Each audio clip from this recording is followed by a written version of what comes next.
that we're developing as an ongoing process. Oh, very cool. Even if you're already there, it's not worth saying if it's already said. Even if it all goes over your head, believe it if you want to. So keep your eyes on the road and your head in the stars. Follow it down the rabbit hole just a little while longer. You can change anything if you want to. Sing it like ooh, if you want to. Sing it like ooh, if you want to.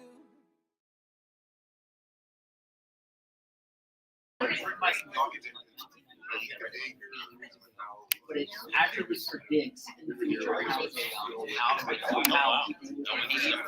the fourth tournament.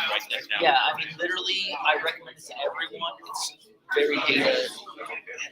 I mean, it's everything you just talked about is like on point. It's really good.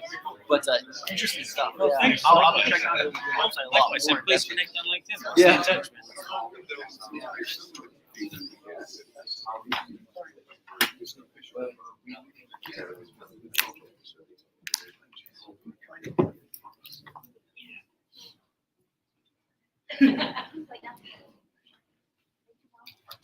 All right, it's almost time to eat, and that's what we're all looking forward to. I know I am. All right, so we're going to do our final panel of the day. This is another panel that Mr. Eric Weiss could not make it. He's still sick, even since the last panel. So we're going to do a little bit of a change. We still have Shane Lashkari from the DGE. We have Anthony back from the DGE. Right. We also have Julie Nugent from Fox Rothschild, gaming attorney, and we have Andrew, the director of August, director from the director of the building that we're in right now, who's going to say some director of building stuff. Is that what I'm doing? Okay. Yeah. I guess So yeah, Eric also gave me questions for this, and this panel is called Investment in Esports, something I know quite a bit about, unfortunately. So investment in esports and skill-based games for the gambling industry, what stands out and what is the casino industry looking for? Our last panel focused on esports as a market and esports as skill-based competition. Actually, it was about the metaverse. This is my notes.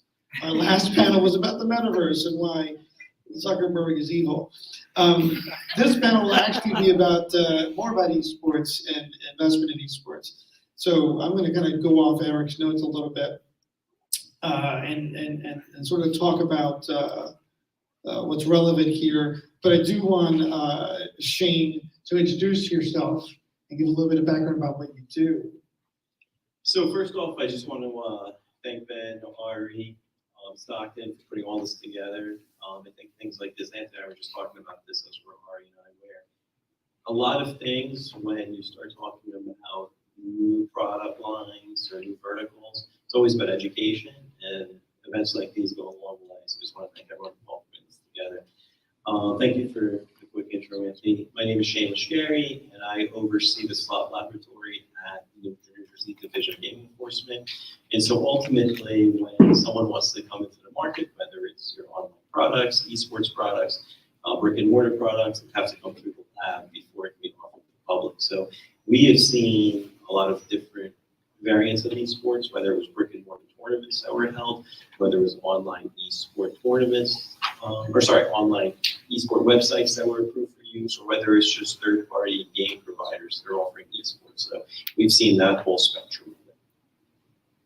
All right, thank you. And Julie, can you tell us about what you do? Yep. So I'm a gaming attorney at Fox Rothschild. If you were here earlier, you probably heard from one of our partners and chairs, CJ Fisher. But essentially, we assist in the license regulatory matters that once you decide you want to offer something, you can come to us and we can assist. You know, in New Jersey, where it's regulated, other states where it's been legalized, we can assist you with that process. You know, we do compliance and some due diligence as well. But I think for people's purposes here, hopefully you wouldn't need too much compliance assistance, haven't violated any regulations or anything. Yeah. Scary. So, I'm looking at Eric's notes. I'm going to make a couple of changes just to adapt it to the environment that we're in today, this Eric COVID environment. Nevada has the Blackfire Institute. and the Esports Technical Advisory Committee, which Seth Shore was here earlier representing that committee.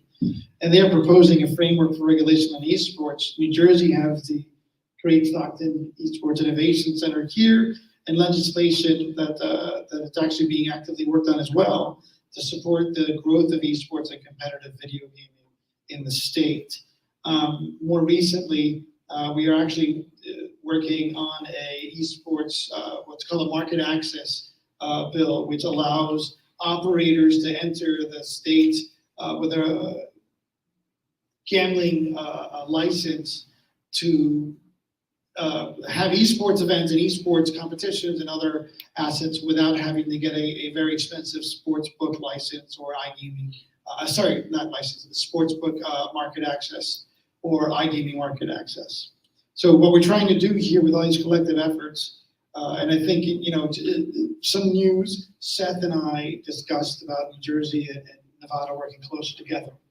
After the last panel he was on, we had a talk on the side, and we thought that, you know, we should probably cross-contaminate these efforts. And one of the reasons we want to do that is because when the two states work together on building something new, will be easier. We'll have easier participation in the gaming industry, the electronic arts, the publishers. So that's one idea that I think is going to be executed on. The DGE, I'll give you a short little story. One of the things that I was really surprised by when I first met the DGE, David Reebok, was the aggressiveness that the DGE had in bringing a new market category to life. And I actually do not think it would have been possible at all if it wasn't for the DGE really shepherding this and leading the efforts. And one of the reasons they wanted to do it was because they felt that this was a market that was ripe for growth. They did I think they did the efforts with other people in the state for sportsbook and iGaming. Definitely are the gold standard in the world. And they put their efforts toward competitive video games and esports over the last couple of years working with the Assembly. The question that Eric has, I'm trying to kind of parse it. So this is an open group, anybody can talk. I'm not going to focus on anyone. What are your thoughts about the regulatory approach to esports in New Jersey as opposed to Nevada? And a follow-up, if anyone wants to take it, do you think that the regulatory efforts would lead to investments in these jurisdictions? So first off, thank you for those kind words, Anthony, as far as what Director Reebok's mission has always been, which is let's try to bring the latest and greatest and most innovative product to New Jersey. It's something he's very big on. It's something Anthony and I always work on internally to see what we can do to help the industry. And something we always try to do is be very collaborative with any provider that wants to come in, esports providers, and we just want to work closely with them. So from a regulatory point of view, for us, what's always important is what can we do to encourage businesses and new verticals to come into the market. And from the lab's perspective, I'll let obviously Anthony speak on behalf of the licensing guy. From the lab's perspective, though, what's important to us is just that constant collaboration. So when entities do want to come in, esports companies want to come into the market, we try to be really transparent in terms of what we want to review, how we want to review it. We try to even go as far as working closely with them in terms of here's how we're going to test, here's what we're going to test, here's why we're going to test. So it really puts them in a position so when they come to the market for the first time in New Jersey, it's a little smooth process for them. It's a very quick, flawless, we hope flawless process for them to really just get to the finish line. So from the lab's perspective, regulatory perspective, it's one that we think collaboration with the entities is very critical in having that environment created so you encourage businesses and esports companies to come into the market. I don't know if you want to have a licensing perspective. Yeah, absolutely. Although I gotta say it's going to be difficult to speak right now after that last panel where I learned that Skynet is becoming self-aware.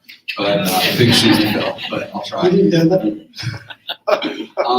yeah. So within licensing, I mean, it's the same thing that I was saying earlier. How we try to fit esports into our existing sports wagering model. Licensing is no different. So really, the couple aspects of how licensing can impact esports is, so if we want to host a tournament at one of our casinos, that would just be a simple vendor registration. It's a one-page form. It's free to file, and it's a very quick and painless process. We file that through the casino that you're hosting the event at. If you are looking to accept wagers. So if we're talking about one of our sports books that would accept any type of sports wagers, including esports, they would need a casino service industry enterprise license.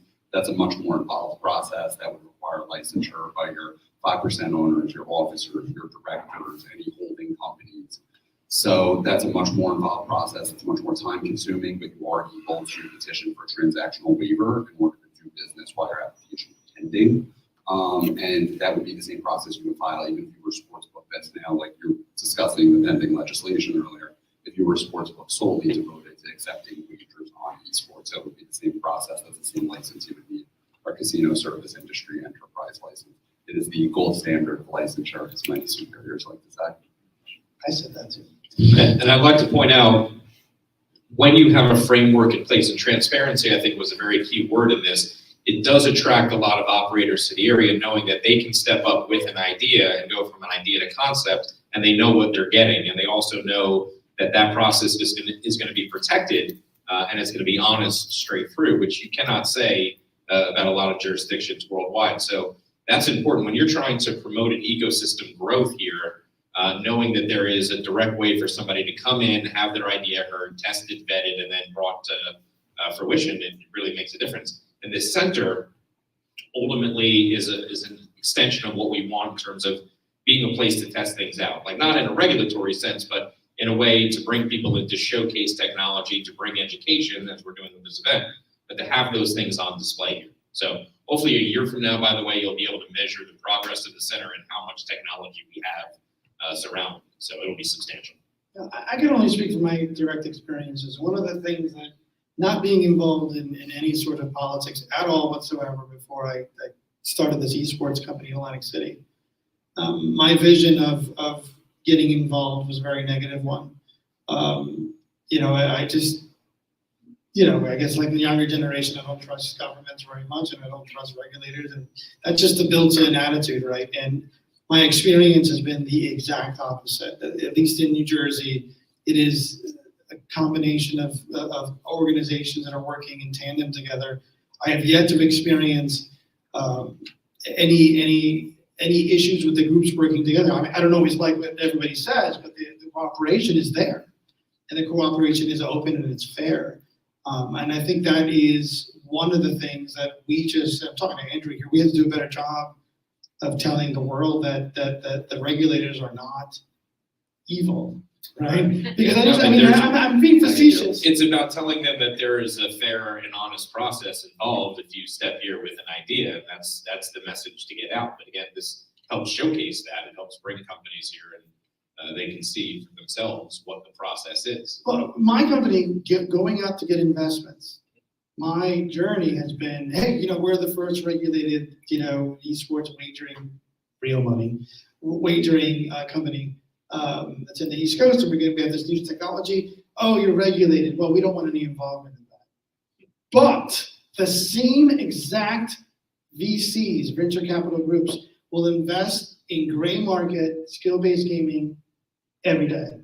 And then go further and invest in Web3 products that are completely off the hook when it comes to, again, my opinion, completely off the hook when it comes to following the rules, right? And you can see how easy it is to hack those things sometimes. So one of the things that, we just have to do a better job explaining that regulators are there to help make sure that people are protected, which is the exact opposite of what's going on with Web3. You can't build a long-lasting relationship with a client base if you have deceptive practices and you don't have regulation as a bedrock. Or clouding practices too, you don't disclose what you're doing. Precisely. So the trust will be eroded very quickly in that situation, and that's what you have. You hope to have a framework in place where the public trusts the product that they're getting because they know it's been vetted, they know that there's a group behind them that has their back, and they're not going to be taken advantage of. Like, if all of a sudden everybody was losing 99% of the time, and everybody's like, hey, are you winning any lately on the thing? Are you winning any? It wouldn't take very long before you guys realize, hey, something's going on. So in certain markets, that happens all the time, and a lot of people are just in the shadows and don't know. That's what the gray market is. So Yeah, That's okay. sure. Okay, that's fine. If I could just jump back in with how it relates to investment and why some of those hedge funds, venture capital funds might be hesitant to invest. That's not unique to esports. That's the same thing with gaming all around. Because, we discussed licensing before. What is licensing? It's not only criminal background to make sure that nobody's committed any crimes enumerated in our Casino Control Act, but also it's financial disclosure. It's 5 years of tax returns, 5 years of bank statements. When you start talking about venture capitalists and hedge funds, and it's every entity in that, you get into like the limited partnerships, the general partnerships, and all their investors, and the fact that they're investing other people's money, that they now, those people might be subject to financial disclosure. A lot of them are very hesitant to enter that space. And that's something we see time and time again. And it's not unique to esports, but it certainly presents a challenge because you need the money in order to get out and running. So, it's something we see. It's something I know as our agency, we try to be flexible with.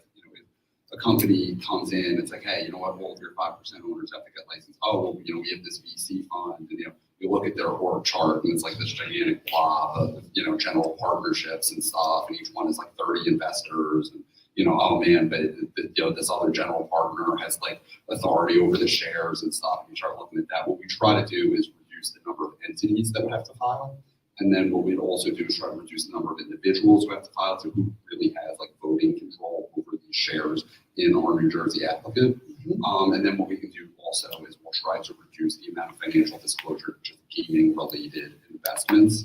So, is it a perfect solution? Maybe not, but it's the way we can interpret our laws fairly and, apply them equally to different applicants, but still encourage that investment. The other possibility you have too is you have a possibility of a waiver, but a lot of times when you see, these larger companies making substantial investments, they want to be involved in the management. So that's the hallmark we look at. So if they have a board seat, for example, we're not going to waive a company that's a board seat, but what we can do is we can try to limit the amount of paperwork, for lack of a better term, that they have to file. That's a great answer. The only thing I was going to add, just to add on to what Anthony was saying, was internally at the agency, a common line we like to always use is, and again, this is really to encourage other entities to come into the market, is we want to think of it as we're not problem creators, we're problem solvers. And so when an entity does come in for the first time, we really try to work with them through the whole process to make sure that they understand exactly what's needed, what's required, and if there's scenarios that we can guide them, we'll do that. Because ultimately, we all have the same common goal here, which is we just want the industry to grow as much as possible while maintaining the integrity of the products. And we think in that area, anytime that we can assist by being a problem solver, we try to do that. And that's critical because having that focus and having that way of helping businesses come into this market and give them the education, I think is critical. And you could probably speak to this also. When a client comes in and speaks to you, having a relationship like BG, that is also involved in on-site stuff as well. But I think that process is sort of one where it's universal. There are groups that you can approach here with these business ideas, and they can take you through that process. And it's not a scary thing. It's something that at the other end of it, you're going to come away with a lot more advantage than disadvantage. I was going to say, when clients come to us, the one, they like when the market is regulated, because the last thing they want to hear from us is, well, who needs to file? What are the requirements? What's required? We say, well, we don't know. It's a new market, newly regulated market in this state. We got to go ask the regulators, and sometimes the regulators don't know. And no one knows what we're doing, and it's just kind of a free-for-all, and it's kind of a mess. Places like New Jersey, Nevada, which are highly experienced regulators, but also just very easy to contact and work with, especially if we, the attorneys, are doing our job. We're giving them what they need and working with them. It is something we like to say to clients is we do have an established relationship with these regulators. We know who to contact if we do have a question, or we know what they want. We already know. We've been through this 100 times. We know exactly what they're going to say to your question, yes or no. And same thing with Anthony was saying about institutional investors. That is something we really work with our clients a lot on. We'll put in that work to say, give us your organizational chart.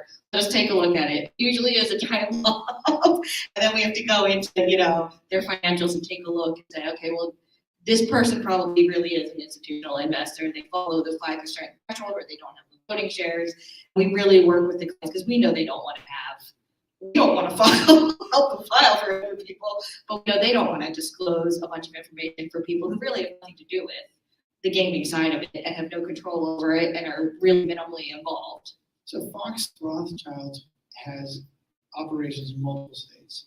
Do you find that the regulatory, sort of the ease of working with regulators in New Jersey brings more investments to New Jersey? I think so. I mean, certainly it's a double-edged sword, I think, because when entities or companies, businesses see a new market, they think, let me get in there first. So of course they're contacting us to say, we want to be the first person to respond to the RFP, or we want to be the first person who gets the few sportsbook skins that are being authorized. But at the same time, I think clients are staying in New Jersey. They still want to be in New Jersey because it is easier. It can be messy and it can be unpredictable in other jurisdictions where, you know, they don't have regulations. I don't know why they don't model off of New Jersey or Nevada, where it's established and trying to reinvent the wheel. But you know, it is a messy process for our clients, and there are states that don't have things like institutional investors or waivers set up clearly, so you don't even know. You know, they might throw it out there in the regulation, but they don't define it. They don't tell you what it is in the regulation. And so in other jurisdictions, I think they're still in their infancy. I don't think they have as much business as jurisdictions like New Jersey and Nevada. And I think it's going to stay that way for a while because Nevada and New Jersey have continued to put in the time as regulators to make things like esports clean so that people can come in and get started right away. It's less downtime. And also to stay ahead of the curve. Like, we're one of the first states, if not the first state, paying attention to this on a deep scale. And that means a lot. So, you know, the entire sports betting industry is a baby, right? Forget about esports, which is a tiny fragmented portion of that industry. So as you start to see all of these different states either adapt or deny sports betting, you know, eventually esports will start to find its way in each of them. But we're already there. We're already ready to start that conversation, bring operators in, test out new technologies. And in the casino environment, you start to getting peer-to-peer models, you start to getting head-to-head models.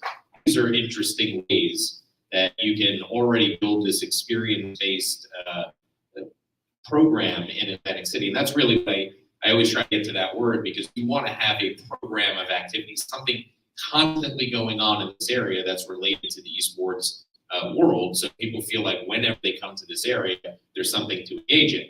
And there is no better environment than casinos for those types of technology. So we are really far ahead, because I do feel only far ahead for a small minute. If we don't take advantage of it, other states will come rushing behind.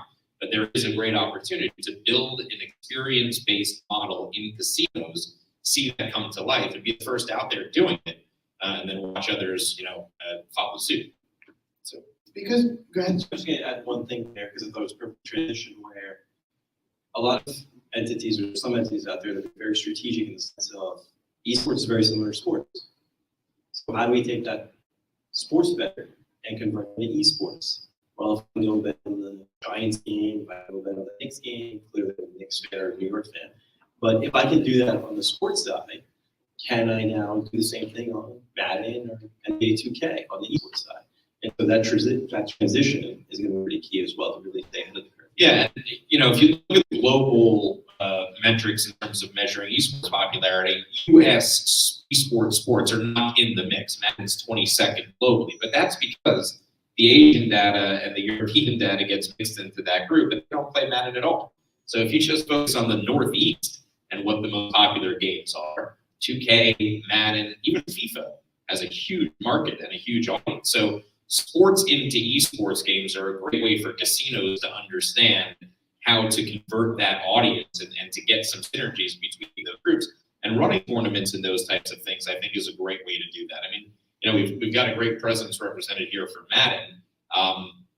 And whenever I go into esports communities, they're like, we don't really pay attention to Madden. But I disagree, because it's about who you're trying to target, and the crossover between the traditional sports bettor and that person is there. So you can get them into a casino to experience those things. I think as Shane knows, Shane and I have had these conversations before. And I'm going to ask you a later question for the three of you. The difficulty with growing esports is that esports is competitive video games, and competitive video games are the largest category of anything. It could be you playing Tetris, or you playing Madden, or something playing Call of Duty. it's a wide range of different kinds of games on different platforms, right? So we know that some platforms we can't KYC verify at all, like the Xbox and the PlayStation and these other consoles. We can't break into we can't put apps and monitoring systems on them. And the companies are never going to allow that anyway, right? So the publishers and the developers are never going to allow that. The question is, because I am getting to a question in my mind, does the enormity of the esports, well, I take back the word esports because I think that's limiting. Does the enormity of the real money video game world pose challenges that make it harder than sports and iGaming to regulate and establish the rules? Yeah, I think that it does, and I think it's really helpful to just discuss briefly the types of wagering and how it touches esports, because there's really multiple different kinds. The first kind is the traditional sports betting model, but you're betting on esports contests. And you're right, it is difficult to define the same way it's difficult to define sports, or two people playing a game of chess against each other. Is that a sport? You know, so but the largest aspect of it we're seeing is traditional sports betting just on esports. The other method is obviously tournaments. You host a tournament in a casino. Participants can pay like an entry fee. They can win a prize if they win. They can place wagers on themselves head to head by downloading an app that's created by the tournament sponsor. So that's another aspect we see. The third type of esports wagering we see would be if you made a skill-based gaming machine and put it on a casino floor, and somebody went in and played that game. So you have multiple different types of esports. So the same way you have a lot of different types of esports, you also have a lot of different types of esports wagering. So I think it's helpful to go through those different types of methods so we're all on the same page in terms of, you know. And I would say the first that's going to get adopted on a wide scale is going to be the traditional betting on esports events, because I think not only does that make the most sense in terms of somebody understanding how to do it, and it really is no different than betting on a PGA field. You might have a tournament field with 10 teams, et cetera, and you're betting on everything. But the real fans of that particular game can bet on all the different nuances of the competition. But I think that's more of an issue, what you were saying, in terms of how that ties into the publisher and them being willing to share the data and have that regulated, because all those little individual bets is really based on having access to the data and the integrity of it. Betting on just who wins, places second or third, I think is a little easier to put in a casino environment. Now, when you're talking about the peer-to-peer head-to-head model, that's really just about innovative companies coming in and saying, okay, well, what's this going to cost for us to set up versus what it's going to yield on a casino floor, getting it approved by you guys, and then having that process brought out and tested. And that's really, I think, where we were talking earlier about non-premium space on a casino floor, where you can utilize those technologies. So I don't disagree a little bit, because I think that third-party wagering, like sportsbook wagering, I think that's a false hope. I don't think that is as big as people think it is. I know that rivalry is doing well, and I know that in Europe it does a lot better. But part of our thinking behind this is, how do we get people to even understand that these people are players, to wager on them? Where's the data coming from? How do we get that data to the players' hands? It's a bigger problem. One of the, I'm not going to mention them, but one of the companies that recently came to Atlantic City to try that didn't work. And the reason it didn't work is that it requires massive marketing spend. It requires media that doesn't exist, right? And I know you're looking at me like, it is going to work, but I think it's a smaller part of a much larger window, because I do think that the real money video games is a bigger window. It's the whole world of video games plus money. And that's why I wanted to ask you guys, the regulators, is like, doesn't that provide, like, if someone's playing, Fortnite and somebody else is playing, I can see Minecraft, even though it doesn't have a good license, right? But Minecraft, I mean, when the game experiences are so different from each other, how do you create standards among those experiences?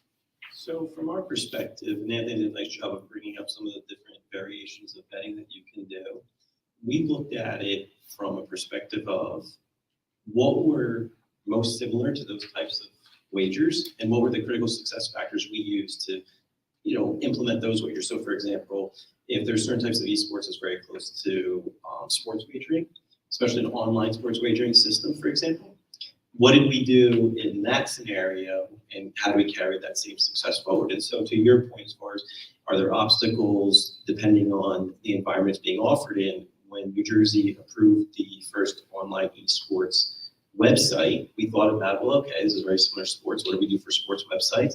KYC, geolocation, what are they doing in those areas? When it comes to player protection, what are they doing in those areas? When we then transitioned to the brick and mortar tournament, we looked at it, well, other tournaments that we've done in casinos, what were some of the integral pieces there? And we started thinking about, well, for esports, what are the nuances that are going to get involved? And well, one quick one that we identified was, if Anthony and I are playing a Madden tournament, how do we make sure that the equipment that we're using is going to be fair? We don't want a situation where Anthony has a competitive advantage over me because the equipment he's using. So we worked with the entity that was putting together that tournament to get a better understanding of, well, when it comes to equipment, how are you preventing things along those lines? When it comes to consumer protection, what are you going to do in the event that maybe Anthony wants to dispute the results that occurred with Shane? What if Anthony thinks that Shane somehow circumvented some controls to gain an advantage outside of the equipment?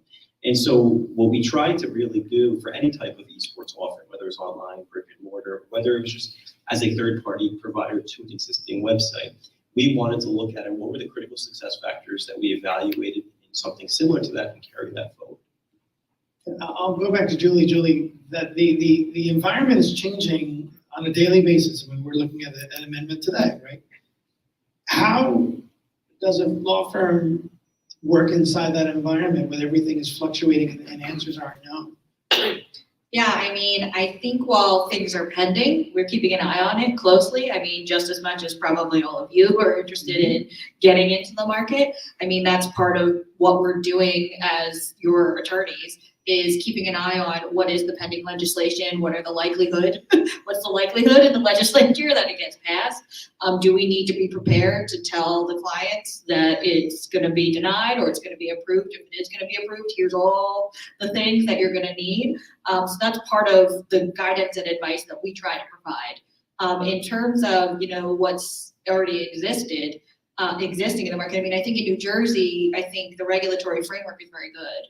And I think the way they've eased into esports betting with real money has been smart. I mean, they limited initially what was allowed to be, what they could bet on, the types of bets, the amounts of wagers, and that might be how it is. They keep slow rolling as they learn more about it as the technology develops and things like that. And I think that's the way you have to do it, because if you try and go gung-ho without really understanding maybe the technology, maybe the way in which the bets are being made, and you kind of just make it a free-for-all, that's what's going to stop operations completely. You got to mitigate against disasters happening or bad headlines. Like, it takes one thrown tournament or somebody, gaining access to the computers that were all being used for a thing, and they have, some unforeseen advantage that comes out later. And then everybody questions everything that comes forward from that point forward. So you really have to be very careful about not getting too big too soon, and knowing who the operating groups coming are. Make sure that they have a commitment to this as well. Because if they're just like, we don't want the regulation, it's a fairly large red flag that there's, you don't know what you're getting. So, I think that's very important, because people do want to have a fair experience when they come to a casino. They know there's regulation on the poker side, the roulette side, the blackjack side, because if it's always stacked decks against you, it's not fair. So I think that same thing applies to the esports fan coming to a tournament and participating. What do regulators and even law firms, how do they handle gray market operators?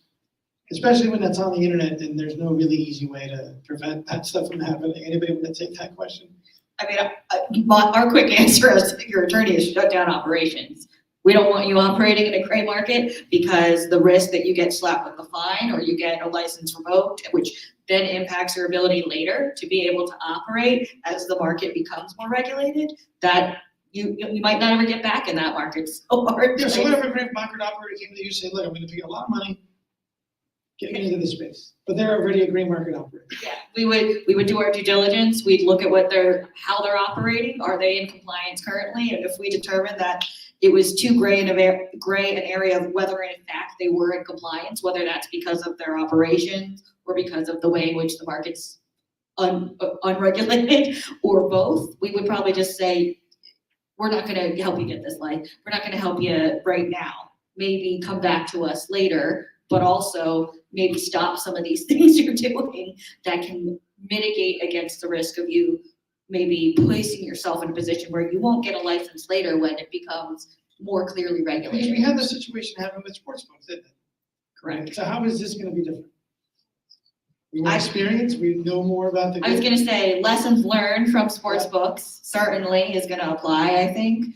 And I think that sports books too started off with a bigger bang than the esports. And I think that's because more people who aren't in like the sportsbook community understand what betting on a sports tournament is. Whereas for esports, I'm not sure if you're not in the community already or like us doing something tangentially related, regulatory compliance. I don't know that a lot of people know what it is, which is why I say I think New Jersey did the right thing by limiting what was being able to be betted on. I real think money. that the market is, the esports and video game market wagering is likely, well, I've heard some numbers anywhere from 4 to 10 billion on the ground. I've seen some stuff, haven't done it, right? And the question is, how do you, I haven't. But the question is, yeah, this esports is a tougher challenge because these guys know better to hide. And they're not as organized, but they're also, that makes it harder to find them, right? So I guess I was gonna ask you guys what you thought about the challenges with the gray market, because online is anywhere. Yeah, this is, I mean, a topic we dealt with when internet gaming first got legalized. So the United States has federal law, UEGA, the Unlawful Internet Gambling Enforcement Act of 2006. So it basically prohibited internet gaming unless it occurs wholly intrastate in its license. So you had a large number of offshore internet gaming websites, offshore sports clubs would set up in the Caribbean and Central America, and then project their websites into the United States, accept wagers from residents. We so far have dealt very strictly with those. I mean, flat out, unless there's been a change in ownership and a major overhaul, we have, held it against, former employees, for example, who tried to be licensed. And I think the same would apply to esports and anybody operating in a gray market jurisdiction. I think certainly if they came to us and, we're trying to justify their operations, it is possibly different. Like, it's always ad hoc, right? Every different applicant situation is unique. So, I mean, maybe what they were doing was tolerably acceptable, but I would think as a regulatory agency, we would handle it the exact same way we have with the offshore internet gaming and offshore sports betting. That's an interesting question. So is there a rehabilitation process for companies that may have messed around in the esports space with novel ideas, but then it runs afoul of what actual regulatory framework there? But because it's obviously when you run an offshore betting site in the Caribbean, there's no mistaking what you're trying to do. You are taking bets for this play. If you're running a peer-to-peer, I play Madden for tokens and I buy in for a $5 membership and then I can cash my tokens out for gift cards. You may not be thinking that, oh my God, that one day is going to get me banned from New Jersey from opening up shop. It's possible. I would say it depends who you ask. No, I'm just kidding. I would say no, there really, for the most part, isn't. However, our Casino Control Act limits the disqualifying offenses to a 10-year period. So I think there's arguments to be made there. If, you worked at one of those or whatever 10 years ago and you stopped the illicit conduct. As much as I'd like to say no, you could be facing something equivalent to like a lifetime ban. I mean, we also gave PokerStars a transactional waiver. They had a substantial ownership change. Then they had some subsequent issues that I think a lot of people are aware of that we don't need to get into. But Please. yeah, but it was something we were open to when there was that ownership change. Typically, it's ownership that we look at because those are the individuals that are making the decision to operate legally. So that's something we focus on. So I think it's much easier if there's an ownership. Just like skin gambling is a big thing in the esports world, as you know, and that's something that in the European market has come under tremendous scrutiny to the point where some games are banned from even coming into a market because of its offering. So I wonder how much of that is going to look like when you guys start to see it come through the esports world. How much it'll look like, ooh, if this was being introduced right now without our approval, would not look good. Yeah, well, we certainly do our due diligence anytime we get a new applicant. I mean, our investors work process is extensive. Many times it can take years. We travel on site to meet, with the officers and the ownership, like where they're actually physically located.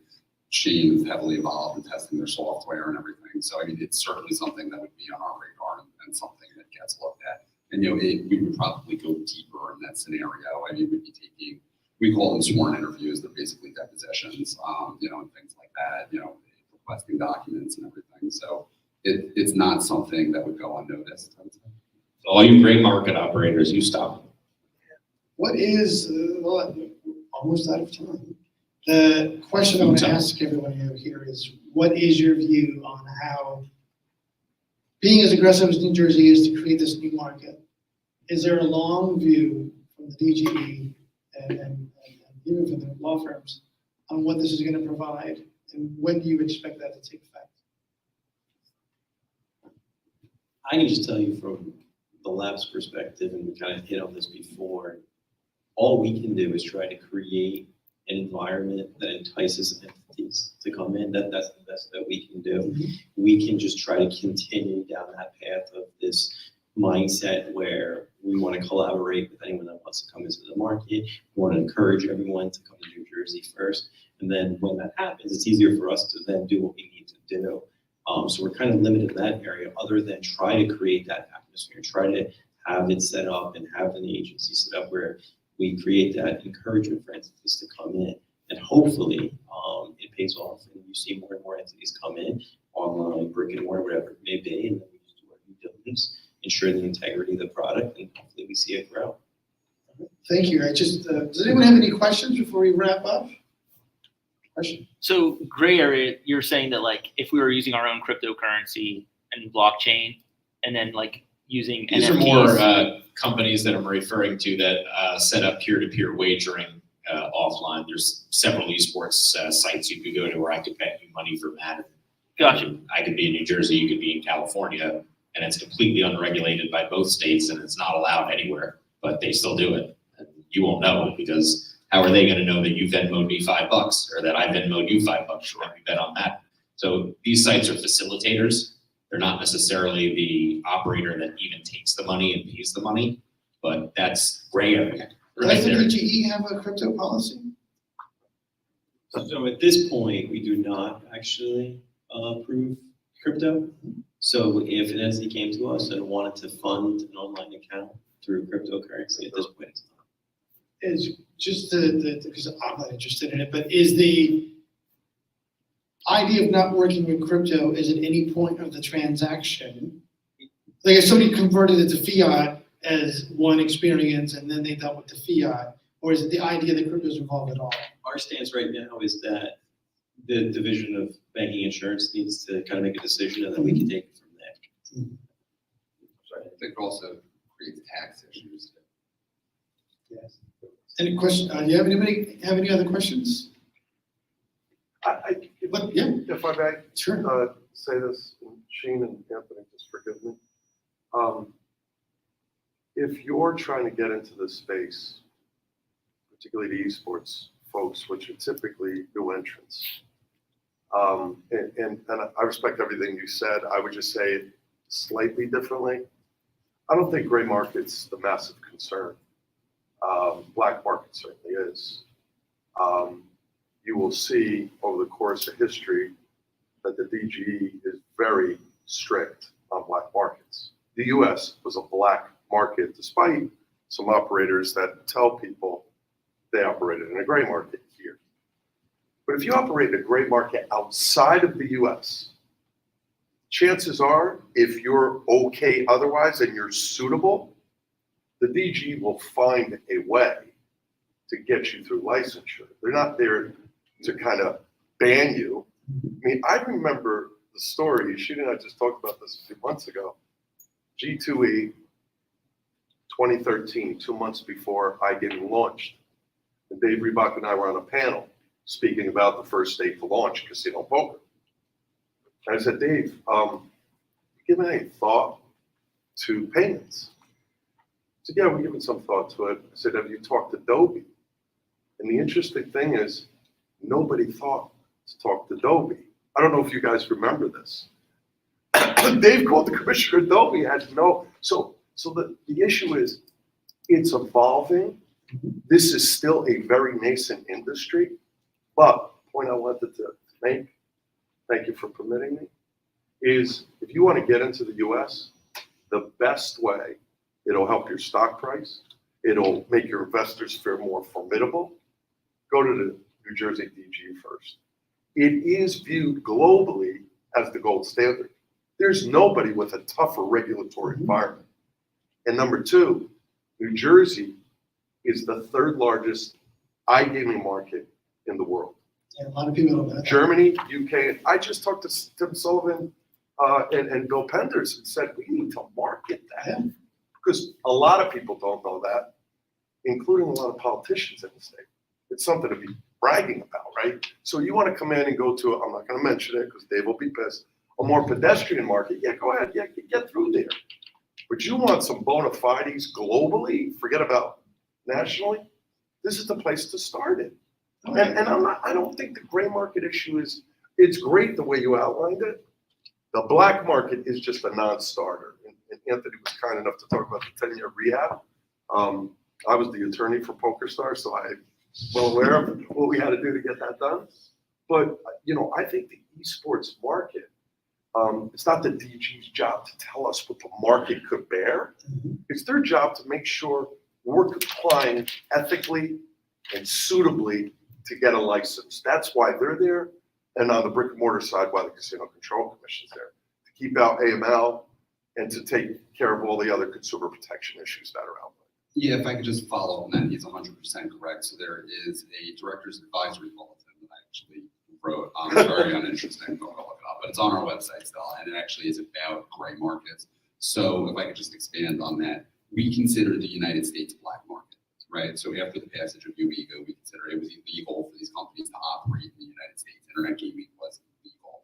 What we said in the director's advisory bulletin is we are familiar with the United States law. We're much less familiar with international law. We're not going to go and make a value judgment of whether or not a certain gray market, if internet gaming was illegal, internet gaming was not legal, whatever, outside of this country. So we will really only consider those other markets to be black markets, where we won't give a license to one of our applicants who is operating in that jurisdiction, unless that jurisdiction took some actual affirmative concrete enforcement action against our applicant for doing business there. Yeah, the best way to remember that, Anthony, right, is when Director Reebok said after that advisory is we are not, DGE is not the policeman of the world. Yes. That's not their job. That's the best way to remember that going forward. Aaron, I think it's a great way to close this. Thank you for pointing that out, because I'll close with this. My experience, as I mentioned to you guys, I am not from the gambling world, I'm from the video game world. And learning about, so our team is the Xbox Live team. So we actually hired the Xbox Live team to put this app together. And they said this is the hardest thing we've ever done in our lives, right? Like it's sort of like a fine member, you talked about the space shuttle. He's like, yeah, dealing with the rockets is just rocket science. Dealing with the other stuff is very difficult. When we learn about why the rules exist, and this is sort of touching on what was just said, I think that, you know, these summits are here not for us to just talk at people, but it's an interactive, it should be an interactive experience. And everyone should get education from it. What I'm getting out of this, and what was just mentioned and some of the other stuff earlier, if we do make a concerted effort to say New Jersey is this is why the regulations exist, this is what will happen when you come in, these are the companies that can help you get licensed, this is how it'll benefit you. I think we're going to see, because my goal, and I know it's Andrew's goal, to create an infrastructure here, and we can't do that without a friendly environment, which we have. But if the environment is friendly and we don't tell anybody about it, then it doesn't serve us a purpose. I think what you're saying is if you can make it here, you can make it anywhere. Well, that is it, right? If you're gonna go, that's why we're doing it here. That's the line. right? And so somebody said to us, another state, we're gonna apply for licensing. Have you guys gone through the process? New Jersey, okay, well, fine. Yeah, and it's one of those things that it is the gold standard, or whatever the higher is than gold, platinum, rare metals. So anyway, I'm not a metallurgist. The last panel, we're done for today. We're gonna go eat something and drink something. Thank you, everyone. Thank you so much for everyone's Don't tell Eric I didn't eat all the participation in the questions. panel. And if you want to talk more to all these people that were on panels and just drink and food, it's going to be knife and fork at 5:30. So there's a little bit of time to freshen up, take a break, but we all expect everybody to be at the knife and fork. It's going to be a nice mixer. Thank you, Andrew August, for setting up that, having us for lunch and the breakfast and everything. Let's give a big round of applause for the Esports Innovation Center, Stockton University. They have been nothing but gracious hosts for us and the Casino Esports Conference. Thank you so much, and we'll see you at 5:30.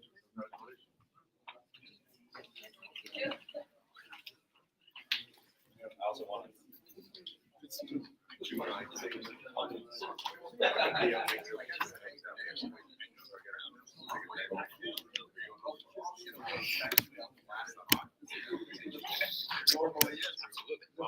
Got another